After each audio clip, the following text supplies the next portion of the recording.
ಮೈಸೂರು ಅಭಿವೃದ್ಧಿ ಪ್ರಾಧಿಕಾರ ಇದೀಗ ತನ್ನ ಬಡಾವಣೆಗಳಲ್ಲಿರುವ ನಿವೇಶನಗಳನ್ನು ಈ ಹರಾಜು ಮೂಲಕ ಮಾರಾಟ ಮಾಡಲು ಮುಂದಾಗಿದೆ. ಆದರೆ ಬಹುತೇಕ ಜನರಿಗೆ ಆನ್ಲೈನ್ ಮೂಲಕ ಬಿಡ್ ಮಾಡುವ ವಿಧಾನ, ನೋಂದಣಿ ಪ್ರಕ್ರಿಯೆ ಹಾಗೂ ಹರಾಜಿನಲ್ಲಿ ಭಾಗವಹಿಸುವ ಬಗ್ಗೆ ಸ್ಪಷ್ಟ ಮಾಹಿತಿ ಇಲ್ಲ ಎನ್ನುವುದು ಗಮನಕ್ಕೆ ಬಂದಿದೆ. ಈ ಹರಾಜಿನಲ್ಲಿ ಭಾಗವಹಿಸಲು ಏನು ಮಾಡಬೇಕು, ನೋಂದಣಿ ಹೇಗೆ ಮಾಡಬೇಕು, ಬಿಡ್ ಗೆದ್ದರೆ ಮುಂದಿನ ಪ್ರಕ್ರಿಯೆ ಏನು, ಈ ಎಲ್ಲ ವಿಷಯಗಳ ಕುರಿತು ಮಾಹಿತಿ ಪಡೆಯಲು ನಾವು ಮೈಸೂರು ಅಭಿವೃದ್ಧಿ ಪ್ರಾಧಿಕಾರದ ಅಧಿಕಾರಿಗಳೊಂದಿಗೆ ಮಾತುಕತೆ ನಡೆಸಿದ್ದೇವೆ. ಅಪ್ ಟು 1 crore ವ್ಯಾಲ್ಯೂ ಇರುವಂತ ಸೈಟ್ಸ್ ಗೆ 2 lakhs ಇರುತ್ತೆ. 1 crore ಅಂಡ್ ಅಬೌವ್ ವ್ಯಾಲ್ಯೂ ಇರುವಂತ ಸೈಟ್ಸ್ ಗೆ 4 lakhs ಬರುತ್ತೆ. ನೀವು ರಿಜಿಸ್ಟರ್ ಆಗಬೇಕು ಅಂದ್ರೆ ಎನಿ ಸೈಟ್ ಚೂಸ್ ಮಾಡಿ ನೀವು ಯಾವ ಸೈಟ್ ಪಾರ್ಟಿಸಿಪೇಟ್ ಮಾಡ್ತಾ ಇದ್ದೀರಾ, ನಿಮ್ ಕಂಪ್ಲೀಟ್ ಆಪ್ಷನ್ ಡೀಟೇಲ್ಸ್ ಸಿಗುತ್ತೆ. And processing fees is not refundable. ನೀವು ಪೇಮೆಂಟ್ ಮಾಡಿದ್ರೆ ಆಟೋಮೆಟಿಕ್ ಆಗಿ ಗ್ರೀನ್ ಕಲರ್ ಟಿಕ್ ಮಾರ್ಕ್ ಮಾಡುತ್ತೆ. ಸೊ ನೀವು ಯಾವ ಸೈಟ್ ಪಾರ್ಟಿಸಿಪೇಟ್ ಮಾಡಬೇಕು ಅಂತ ಇರ್ತೀರಾ ಆ ಸೈಟ್ ಡೀಟೇಲ್ಸ್ ತಗೊಳ್ಳಿ. ಒಂದ್ಸತಿ ಬಿಡ್ ಸಬ್ಮಿಷನ್ ಆಯ್ತು ಅಂತ ಅಂದ್ಮೇಲೆ ಅದು ರಿಫಂಡ್ ಆಗಲ್ಲ, ಯಾವುದೇ ಕಾರಣಕ್ಕೂ ರಿಫಂಡ್ ಆಗಲ್ಲ. ಈ ಹರಾಜು ಪ್ರಕ್ರಿಯೆ ಹೇಗೆ ನಡೆಯುತ್ತದೆ ಮತ್ತು ಸಾರ್ವಜನಿಕರು ಸುಲಭವಾಗಿ ಹೇಗೆ ಭಾಗವಹಿಸಬಹುದು ಎಂಬುದರ ಕುರಿತು ಮೈಸೂರು ಅಭಿವೃದ್ಧಿ ಪ್ರಾಧಿಕಾರದ ಅಧಿಕಾರಿಗಳಿಂದಲೇ ಮಾಹಿತಿ ತಿಳಿದುಕೊಳ್ಳೋಣ. MDA ಆಕ್ಷನ್ಸ್ ಈ ವೆಬ್ಸೈಟ್ಗೆ ಹೋಗಬೇಕು, KPPP.karnataka.gov.in. ಸೊ ಇಲ್ಲಿ ನೀವು ನೋಡಬಹುದು, ದಿಸ್ ಇಸ್ ಅಡ್ರೆಸ್ ಬಾರ್. ಈ ಅಡ್ರೆಸ್ ಬಾರಲ್ಲೇ KPPP.karnataka.gov.in ಅಂತ ಜಸ್ಟ್ ಟೈಪ್ ಮಾಡಿ ಈ ಹೋಮ್ ಪೇಜ್ ಬರುತ್ತೆ. ಕರ್ನಾಟಕದಲ್ಲಿ ಎಲ್ಲ ಡಿಪಾರ್ಟ್ಮೆಂಟ್ ಆಕ್ಷನ್ಸ್ ಈ ವೆಬ್ಸೈಟಲ್ಲೇ ಆಗೋದು. ಸೊ ಇದರಲ್ಲಿ ಟೆಂಡರ್ಸು ಆಗುತ್ತೆ, ಆಕ್ಷನ್ಸು ಆಗುತ್ತೆ, ಲೈವ್ ಆಕ್ಷನ್ಸ್ ಅಂತ ಇರುತ್ತೆ ಇಲ್ಲಿ. ಸೊ ನಿಮಗೆ ಆಕ್ಷನ್ಸ್ ಬೇಕಾಗಿರೋದ್ರಿಂದ ಲೈವ್ ಆಕ್ಷನ್ಸ್ ಕ್ಲಿಕ್ ಮಾಡಿ. ಸೊ ಈ ಕ್ಯಾಪಚಾ ಇರುತ್ತೆ, ಇದನ್ನ ಎಂಟ್ರಿ ಮಾಡಿ. ಸೊ ಈ ಪೇಜ್ ಓಪನ್ ಆಗುತ್ತೆ. ಈ ಪೇಜಲ್ಲಿ ಗೌರ್ಮೆಂಟ್ ಆಫ್ ಕರ್ನಾಟಕದ ಎಷ್ಟು ಆಪ್ಷನ್ಸ್ ಇರುತ್ತೆ ಅಷ್ಟು ಆಪ್ಷನ್ಸ್ ಇಲ್ಲಿ ಡಿಸ್ಪ್ಲೇ ಆಗ್ತಾ ಇರುತ್ತೆ. ಇಲ್ಲಿ ನೋಡಬಹುದು, ಇಲ್ಲಿ ಬೇರೆ ಬೇರೆ ಡಿಪಾರ್ಟ್ಮೆಂಟ್ದು. ನಮ್ಗೆ ಈಗ ಬೇಕಾಗಿರೋದು MDA, Mysuru development authority, previously known as Mysuru urban development authority. So ಅದಿನ್ನೂ ವೆಬ್ಸೈಟ್ ಅಲ್ಲಿ ನೇಮ್ ಚೇಂಜ್ ಆಗಿಲ್ಲ. ಸೊ ಇಲ್ಲಿ ನೀವು ಮೂಡ ಅಂತಾನೆ ತಗೋಬೇಕು. So Mysuru urban development authority. Option status published, ಇಲ್ಲಿ ಲೈವ್ ಇದೆ, ಪಬ್ಲಿಷ್ಡ್ ಇದೆ, ಕ್ಯಾನ್ಸಲ್ಡ್ ಇದೆ, ಕ್ಲೋಸ್ಡ್ ಇದೆ, no participation, under evaluation, under suspended, evaluated, live options, bidding close, no bids, finalise. ನಾವೀಗ ಪಾರ್ಟಿಸಿಪೇಟ್ ಮಾಡಬೇಕಾಗಿರೋದು published. MUDA Mysuru urban development authority, option status published. ಏನು MDA ಅಲ್ಲಿ publish ಆಗಿದೆ, ನೀವು ನೋಟಿಫಿಕೇಶನ್ ಪೇಪರಲ್ಲಿ ಆ್ಯಡಲ್ಲೆಲ್ಲ ನೋಡಿದ್ದೀರಾ, ಅದಷ್ಟು ಲಿಸ್ಟು ಇಲ್ಲಿ ಬರುತ್ತೆ. ಸೊ ನೀವು ಪಾರ್ಟಿಸಿಪೇಟ್ ಮಾಡಬೇಕಾದ್ರೆ ಇದು KPP ಪೋರ್ಟಲಲ್ಲಿ ರಿಜಿಸ್ಟರ್ ಆಗಬೇಕು. ನೀವು ರಿಜಿಸ್ಟರ್ ಆಗಬೇಕು ಅಂದರೆ ಇಲ್ಲಿ ಎನಿ ಸೈಟ್ ಚೂಸ್ ಮಾಡಿ ನೀವು ಯಾವ ಸೈಟಿಗೆ ಪಾರ್ಟಿಸಿಪೇಟ್ ಮಾಡ್ತಾ ಇದ್ದೀರಾ. ಇಲ್ಲಿ view option details, download option documents and submit the ಬಿಡ್, 3 ಆಪ್ಷನ್ಸ್ ಇರುತ್ತೆ. ಇಲ್ಲಿ ವ್ಯೂ ಮೇಲೆ ಕ್ಲಿಕ್ ಮಾಡಿದ್ರೆ ನಿಮ್ಮ ಕಂಪ್ಲೀಟ್ ಆಪ್ಷನ್ ಡೀಟೇಲ್ಸ್ ಸಿಗುತ್ತೆ. ಸೈಟ್ ನಂಬರು ಮತ್ತು ನಾವೇನೇನು ಮೆನ್ಷನ್ ಮಾಡಿದ್ದೀವಿ, ಡಾಕ್ಯುಮೆಂಟ್ ಏನೇನು ಬೇಕು ಅಂತ ಕೇಳಿದ್ದೀವಿ ನೋಡಿ, Aadhaar card, PAN card, other specimen signature format and contact details. ಇಲ್ಲಿ ಬಂದರೆ ಆಪ್ಷನ್ ಯಾವತ್ತು ಸ್ಟಾರ್ಟ್ ಆಗುತ್ತೆ, live option details, start and end, delta time and number of bar. ಈ ವ್ಯೂ ಡೀಟೇಲ್ಸ್ ಕ್ಲಿಕ್ ಮಾಡಿದ್ರೆ ನಿಮಗೆ ಆಪ್ಷನ್ ಪ್ರೈಸಿಂಗ್ ಎಲ್ಲ ಕಾಣುತ್ತೆ. ಇಲ್ಲಿ ಬೇಸ್ ಪ್ರೈಸ್ ಆ್ಯಂಡ್ ಬಿಡ್ ಚೇಂಜ್ ಪ್ರೈಸ್ ಆ್ಯಂಡ್ EMD ಇಲ್ಲಿ ಬರುತ್ತೆ. ಸೊ ಈ ನೋಟಿಫಿಕೇಷನಲ್ಲಿ 2 EMD ಬರುತ್ತೆ. ಅಪ್ ಟು 1 crore ವ್ಯಾಲ್ಯೂ ಇರುವಂಥ ಸೈಟ್ಸ್ಗೆ 2 lakhs ಇರುತ್ತೆ. 1 crore ಆ್ಯಂಡ್ ಅಬೋವ್ ವ್ಯಾಲ್ಯೂ ಇರುವಂಥ ಸೈಟ್ಸ್ಗೆ 4 lakhs ಬರುತ್ತೆ. ಇದ್ರ ಜೊತೆಗೆ ಆಪ್ಷನ್ ಪ್ರೊಸೆಸಿಂಗ್ ಫೀಸ್ ಅಂತ ಇರುತ್ತೆ. ಅದು ಡಿಪೆಂಡಿಂಗ್ ಅಪಾನ್ ಒಂದೊಂದು ಸೈಟ್ಗೆ ಸೈಟ್ ವ್ಯಾಲ್ಯೂ ಮೇಲೆ ಡಿಪೆಂಡ್ ಆಗಿರುತ್ತೆ. ಓಕೆ, ಸೊ ಈ option EMD is refundable and processing fees is not refundable. Okay, ಇದು ಕ್ಲಿಯರ್ ಆಗಿ ಹೇಳ್ತಾ ಇದ್ದೀನಿ. ಆಪ್ಷನ್ EMD ಈಸ್ ರಿಫಂಡ್ ಆಗುತ್ತೆ ನೀವು ಹೈಯೆಸ್ಟ್ ಬಿಡರ್ ಆಗಿ ಪೇ ಮಾಡಿದ್ರೆ. ಇಲ್ಲ ಅಂದರೆ ನೀವು ಪಾರ್ಟಿಸಿಪೇಟ್ ಮಾಡಿ ನಿಮ್ಗೆ ಆಗಲಿಲ್ಲ ಅಂದರೂ option EMD will be refunded, ನಿಮ್ಮ ಅಕೌಂಟಿಗೆ ಡೈರೆಕ್ಟಾಗಿ ಬರುತ್ತೆ. ಪ್ರೊಸೆಸಿಂಗ್ ಫೀಸ್ ಏನು ಪೇ ಮಾಡ್ತಿರಲ್ಲ ಅದು ರಿಫಂಡ್ ಆಗಲ್ಲ, ಯಾವುದೇ ಕಾರಣಕ್ಕೂ ರಿಫಂಡ್ ಆಗಲ್ಲ. ನಾಳೆ ದಿನ ಏನೇ ಇಶ್ಯೂಸ್ ಆಗಿ ನೀವು ಪೇ ಮಾಡಿಬಿಟ್ಟಿದ್ದೀರಾ, ಪಾರ್ಟಿಸಿಪೇಟ್ ಮಾಡೋಕ್ಕಾಗಿಲ್ಲ ಅಂತ ಹೇಳಿದ್ರು ಆಪ್ಷನ್ ಪ್ರೊಸೆಸಿಂಗ್ ಫೀಸ್ ಏನು ಇದಿರುತ್ತಲ್ಲ, ಕಟ್ಟಿರ್ತೀರಲ್ಲ, ದಿಸ್ ಸೈಟಿಗೆ ತೋರಿಸ್ತಾ ಇರೋದು 5,000, ಆ 5,000 ರಿಫಂಡ್ ಆಗೋದಿಲ್ಲ. ಇನ್ನು ಕೆಳಗೆ ಬಂದರೆ ಆಪ್ಷನ್ ಪಬ್ಲಿಷ್ ಡೇಟ್, ನಾವು ಆಗಲೇ ಹೇಳ್ದಂಗೆ 11ನೇ ತಾರೀಕು ಪಬ್ಲಿಷ್ ಮಾಡ್ತೀವಿ ಅಂತ ಹೇಳಿದ್ವಿ. ಆ ಡೇಟಿಗೆ 11/3/2026 ಪಬ್ಲಿಷ್ ಆಗಿದೆ. Last date to submit queries, ಅಂದರೆ ನಿಮ್ದು ಏನಾರ ಕ್ವೈರಿ ಇತ್ತು ರಿಗಾರ್ಡಿಂಗ್ ದಟ್ ಸೈಟ್, ಅದೇನಾರು ಡೀಟೇಲ್ಸ್ ಬೇಕಿತ್ತು ಅಂದರೆ ನೀವು ಆನ್ಲೈನೇ ಸಬ್ಮಿಟ್ ಮಾಡ್ಬೋದು. Last date and time to confirm participation ಅಂದರೆ 23rd 3 5 ಗಂಟೆ ಒಳಗಡೆ ನೀವು ಪಾರ್ಟಿಸಿಪೇಟ್ ಮಾಡಬೇಕು. ಸೊ ಇಲ್ಲಿ ಬ್ಯಾಕ್ ಬಂದರೆ ತಿರ್ಗಾ ಅಗೇನ್ ಇಲ್ಲಿ ಡೌನ್ಲೋಡ್ ಆಪ್ಷನ್ ಡಾಕ್ಯುಮೆಂಟ್ಸ್ ಅಂತ ಇರುತ್ತೆ.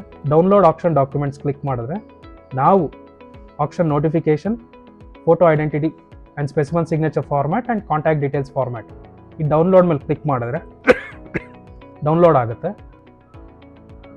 ಸೊ ಈ ಥರದೊಂದು ಕಾಂಟ್ಯಾಕ್ಟ್ ಡೀಟೇಲ್ಸ್ ಫಾರ್ಮ್ಯಾಟ್ ಕೊಟ್ಟಿದ್ದೀವಿ. ಇದನ್ನು ನೀವು ಫಿಲ್ ಮಾಡಿ ಸ್ಕ್ಯಾನ್ ಮಾಡಿ ಅಟೆಸ್ಟ್ ಮಾಡಿಸಿ ಸ್ಕ್ಯಾನ್ ಮಾಡಿ ಅಪ್ಲೋಡ್ ಮಾಡಬೇಕು ವಾಪಸ್.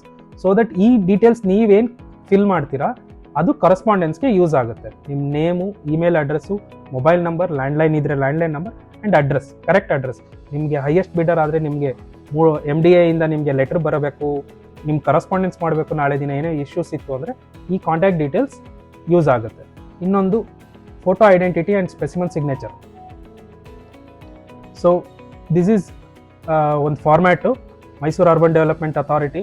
ಸೊ ಅಫಿಷಿಯಲಾಗಿ MDA ಆಗಿದೆ, ಬಟ್ ಈ ಫಾರ್ಮ್ಯಾಟ್ ಎಲ್ಲ ಸ್ವಲ್ಪ ಚೇಂಜಸ್ ಆಗಬೇಕಾಗಿದೆ. ನೆಕ್ಸ್ಟ್ ಆಪ್ಷನಿಂದ ಚೇಂಜಸ್ ಆಗುತ್ತೆ.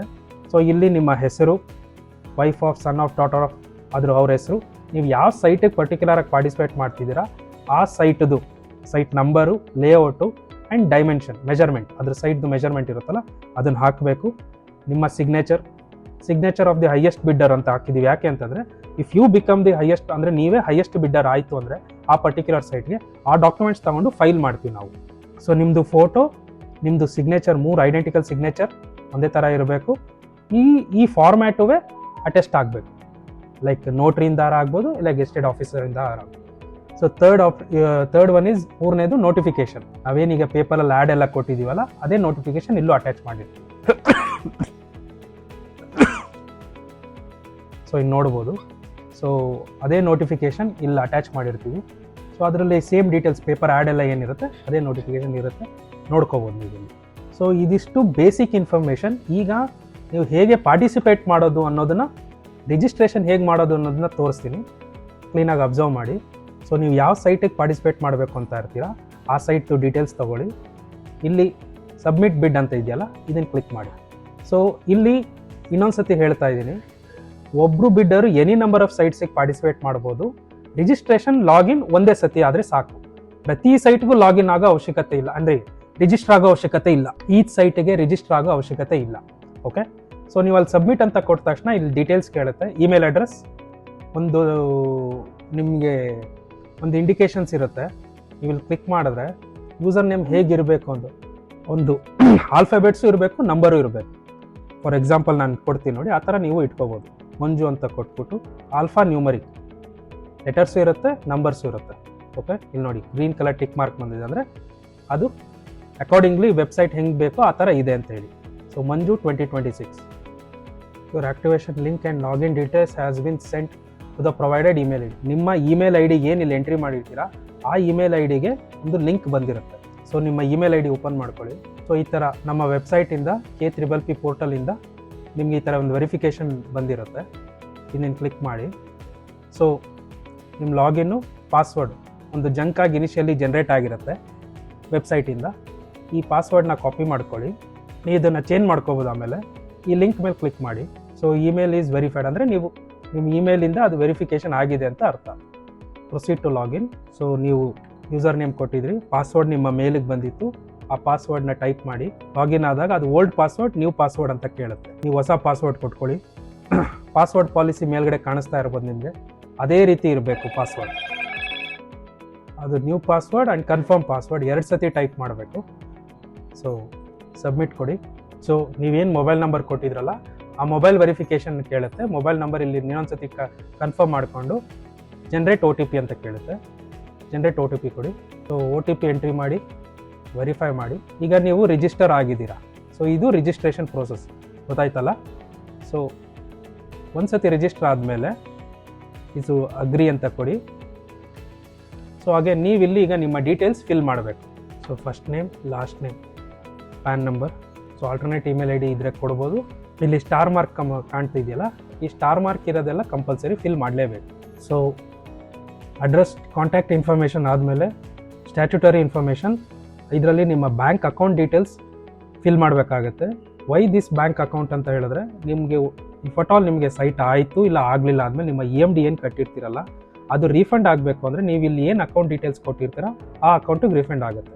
ಇಲ್ಲೇನಾರು ಅಕೌಂಟ್ ನಂಬರ್ ತಪ್ಪಿತ್ತು ಅಂತಂದರೆ ಇನ್ ಕೇಸ್ ಅದು ರೀಫಂಡ್ ಆಗೋದಿಲ್ಲ ನಿಮಗೆ.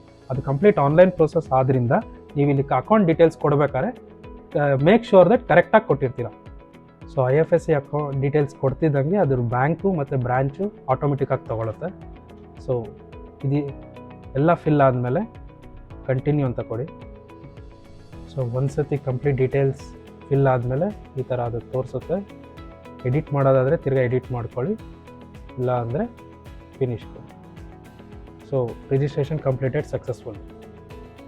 ಸೊ ನೀವು ಒಂದು ಸತಿ ರಿಜಿಸ್ಟರ್ ಆದಮೇಲೆ ಆಪ್ಷನ್ ಮ್ಯಾನೇಜ್ಮೆಂಟ್ಗೆ ಹೋಗಿ ಸರ್ಚ್ ಆಪ್ಷನ್ ನೋಟಿಸ್. ಸೊ ನಾವು ಆಗಲೇ ಸೆಲೆಕ್ಟ್ ಮಾಡ್ದಂಗೆ procuring entity MUDA, option status published, ಅದು ಸೈಟ್ ನಂಬರ್. ಸೊ ನೀವು ನಿಮಗೆ ಲಿಸ್ಟ್ ಅದೇ ರೀತಿ ಮೂಡಾದಲ್ಲಿ ಯಾವುದೇ ಪಬ್ಲಿಷ್ ಆಗಿದೆ ಎಲ್ಲ ಸೈಟು ಬರುತ್ತೆ. ನೀವು ಅದ್ರ ಮೇಲೆ ಜಸ್ಟ್ ಕ್ಲಿಕ್ ಮಾಡಿದ್ರೆ ಅದ್ರ ಡೀಟೇಲ್ಸ್ ಸಿಗುತ್ತೆ. ಸೊ ನೀವು ಎನಿ ಸೈಟ್ಗೆ ಇಲ್ಲಿ again view details, option download option documents, so submit interest of participation, ಇಲ್ಲಿ ಸಬ್ಮಿಟ್ ಅಂತ ಕ್ಲಿಕ್ ಮಾಡಿದ್ರೆ ಸೊ ನಿಮಗೆ ಯಾವ ಸೈಟ್ ಸೆಲೆಕ್ಟ್ ಮಾಡ್ಕೊಂಡಿದ್ದೀರಾ ಆ ಸೈಟಿಗೆ ಪ್ರೊಸೆಸಿಂಗ್ ಫೀಸ್ ಕೇಳುತ್ತೆ. ಸೊ ಪ್ರೊಸೆಸಿಂಗ್ ಫೀಸ್ ಅಂದ ತಕ್ಷಣ ನಿಮಗೆ ಅದರ ಅಮೌಂಟ್ ಅಲ್ಲೇ ಬಂದಿರುತ್ತೆ.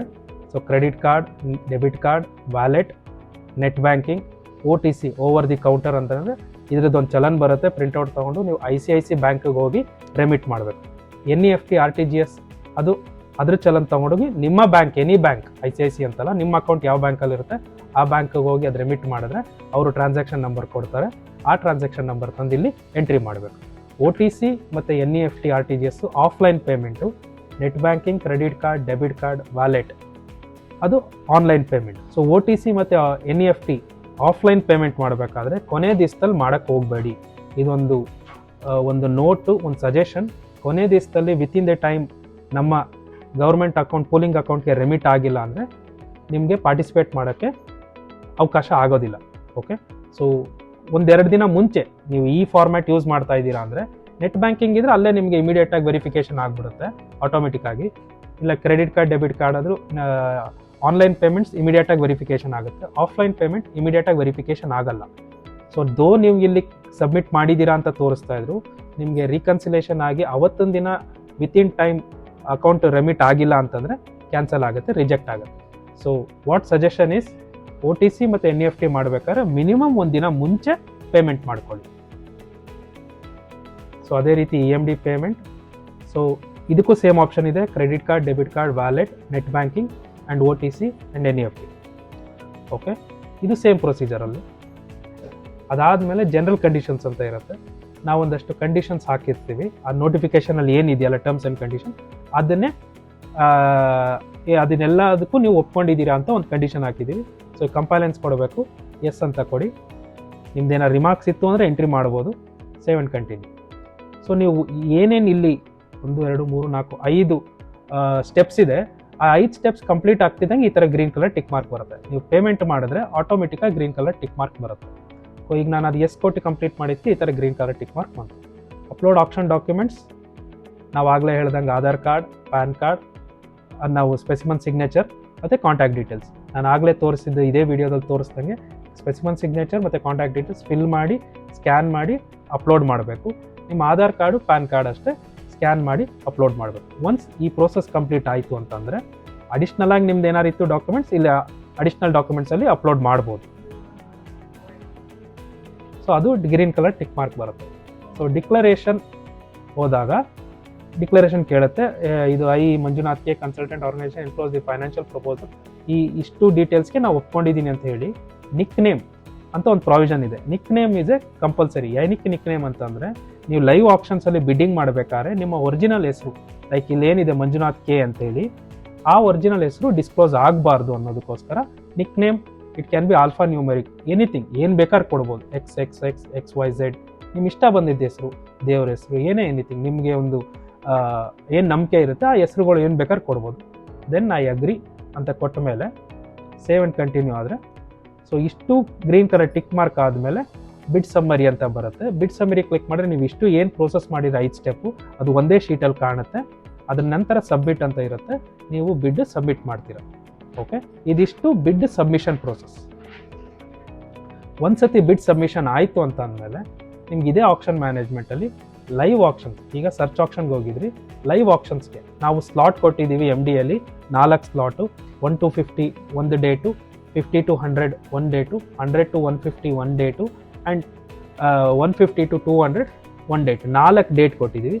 ನಿಮ್ಮ ಯಾವ ಸೈಟ್ ಯಾವ ಸ್ಲಾಟಿಗೆ ಬರುತ್ತೆ ಆ ಡೇಟಲ್ಲಿ ಲೈವ್ ಆಪ್ಷನ್ಸಲ್ಲಿ ಬರುತ್ತೆ, ಡಿಸ್ಪ್ಲೇ ಆಗುತ್ತೆ. ನಿಮ್ದೆಲ್ಲ ಕರೆಕ್ಟಾಗಿತ್ತು ಅಂದರೆ, ಪೇಮೆಂಟ್ ಎಲ್ಲ ಆಗಿ ಕರೆಕ್ಟಾಗಿತ್ತು ಅಂದರೆ, ಈಗ ಸದ್ಯಕ್ಕೆ ಯಾವುದೂ ಲೈವ್ಗೆ ಬಂದಿಲ್ಲ, ಸೊ ಆ ಡೇಟಲ್ಲಿ ಲೈವ್ ಆಪ್ಷನ್ಸ್ ಬರುತ್ತೆ. ನಿಮ್ಗೆ ಇಲ್ಲಿ ಬಿಡ್ ಅಂತ ಒಂದು ಬಟನ್ ಇರುತ್ತೆ, ಅದು ಕ್ಲಿಕ್ ಮಾಡಿದ್ರೆ ನಿಮ್ಮ ಬಿಡ್, ನಿಮ್ದೇನು ಪ್ರೈಸ್ ಇರುತ್ತೆ ಅದನ್ನು ಬಿಡ್ ಮಾಡ್ತಾ ಹೋಗ್ಬೋದು. ಸೊ ಇದು ಒಂದು ಆಪ್ಷನಲ್ಲಿ ಪಾರ್ಟಿಸಿಪೇಟ್ ಮಾಡುವಂಥ ಒಂದು ಪ್ರೊಸೀಜರ್. ಓಕೆ, ಒಟ್ಟಾರೆ ಈ ಹರಾಜು ವ್ಯವಸ್ಥೆ ಪಾರದರ್ಶಕ ಹಾಗೂ ಸುಲಭ ವಿಧಾನವಾಗಿದ್ದು, ಸಾರ್ವಜನಿಕರು ಮನೆಯಲ್ಲೇ ಕುಳಿತು ನಿವೇಶನಕ್ಕಾಗಿ ಬಿಡ್ ಮಾಡುವ ಅವಕಾಶ ಕಲ್ಪಿಸಲಾಗಿದೆ.